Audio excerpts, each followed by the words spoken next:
Близо до сърцето. Така е озаглавена изложбата в галерия Стубел. Само че всеки, който познава творчеството ви, знае, че няма нещо, което да е излязло изпод вашата ръка и което да не е близо до сърцето. Защо избрахте това заглавие?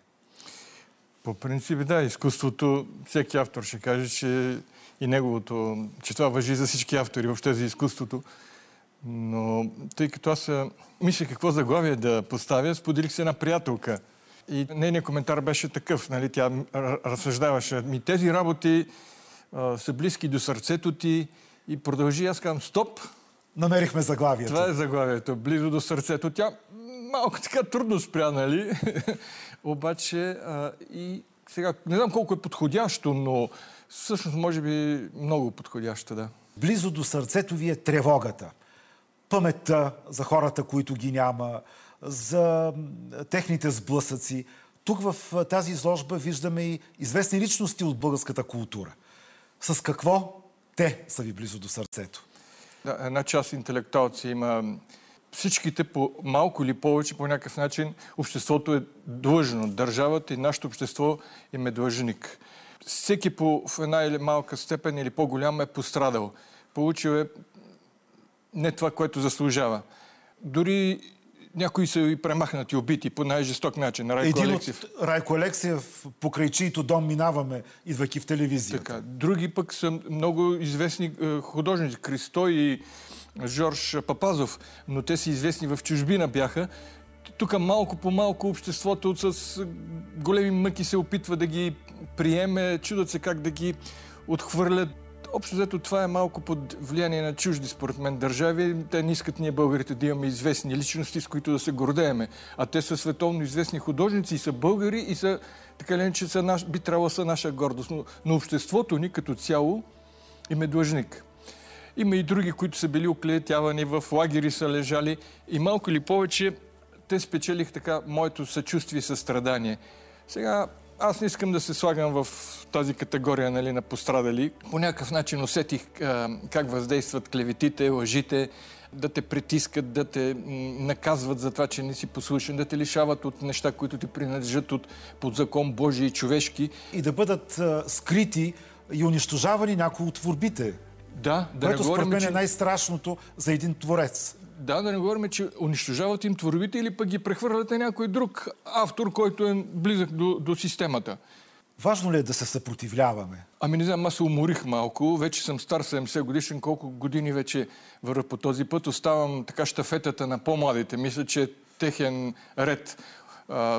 Те трябва да поемат щафетата. Аз, каквото ми е останало, искам да се порадвам на живота и да правя чисто изкуство, така да се каже. Да не е така свързано да не е социално, защото социалното изкуство е много тъжно и всички хора, мои приятели викат много тъжно, ужас, много тъжно, направи нещо весело. Но то няма какво весело, ако си реалист така и приемаш нещата. Какво весело. Но аз, вероятно, няма да успея, но така и мечтая си да мога да се... И затова може би ги правя тези изложби, за да се отърва от миналото по някакъв начин, да го оставя зад себе си, да го забравя. Което е трудно, трябва да се признае. То направо невъзможно. Всъщност тази изложба в галерия Стубел е по някакъв начин продължение, обобщение на предишни ваши изложби, нали така? Те повечето мои изложби, аз поне така смятам, са социални, въпреки че и дори и така наречените еротични, нали, те така много обичат да казват, че съм еротичен автор. Аз така отговарям, че съм циничен или по-скоро еротиката се модифицира в цинизъм, защото цинизма е убежище на отчаяния човек, този обикновения, слабия човек, който няма друг начин да приеме света, освен да се превърне в...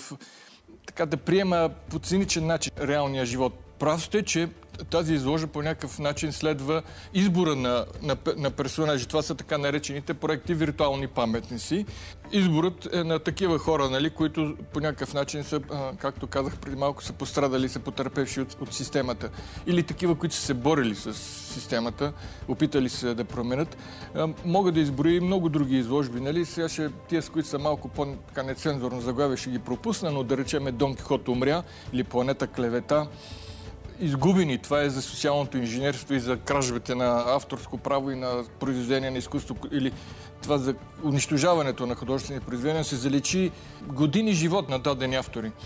Така че да, повечето ми изложби, да не кажа всичките, имам една-две, да кажем, айде на любовна тематика. Едната е песента на Кентавъра за битката между Кентавър и амазонките. Всъщност това е любовта. Това съперничество. И една посветена на морето, която е по-скоро на моите приятели. То беше посветена въобще на хората, които човешкият стремеж и най-важното е стремежа към щастие. Изложбата вече може да бъде видяна в галерия Стубел. Между другото, вие не за първи път излагате в тази галерия. Явно си я харесвате. Това пространство по някакъв начин пасва на вашите творби. Да, харесваме галерията. Преди направих морето.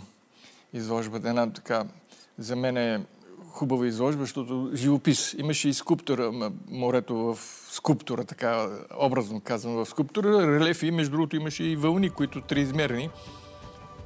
И те ме поканиха, и те ме харесват. Зимно, това е зимно. И понеже ме питате защо близо до сърцето, и аз там отговарям в едно интервю и казвам, и на последно място, но не е по значение, защото е в любима галерия с изключително сърдечни домакини. И затова е близо до сърцето тази изложба. Над какво близо до сърцето работите сега? А сега де? Наскоро правих ини портрети, но по снимки съм много изтощен. Много се изтощих, защото ако работиш от натура, да, това те умаря, изтощава те, но и те зарежда контакт с натурата. Той е взаимен процес. Но по снимка, като работиш, само се изтощаваш. Имам няколко идеи, няколко виртуални паметника. Нали, започнах, те участват тук в тази изложба, но не съм представил самите проекти, защото те не са окончателно, така не са готови. Не искам да споделям само идеите си, така, да се казва на празно. Много неща, не знам на къде ще тръгне. Той е божа работа. Аз сутрин, като стане човек и на където така желанието го поведе.